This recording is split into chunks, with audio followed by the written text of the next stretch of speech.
Now while that's soaking a little bit, let's talk about this wallpaper a little bit. What was underneath that existing wallpaper from before? It was a painted surface and it had a light spray texture on there. Now, do you want to install a very thin wallpaper, paper type wallpaper directly to spray texture walls? I would not suggest it because you're going to see all the ripples and everything underneath your wallpaper, and especially if your wallpaper is thin, you're going to see right through it, and that's not a good idea. So what can you do about that? Well, in this particular case,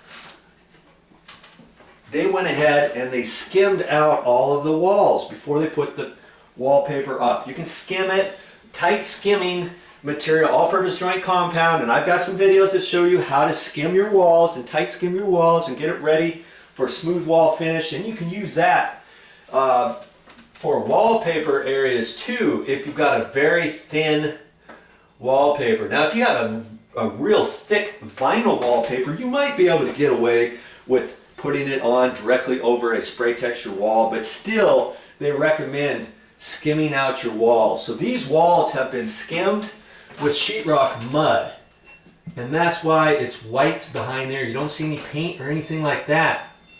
So I've got to be extra careful when I'm pulling this off because I don't really want to peel that off as well. You know, I don't think any of it's going to come off.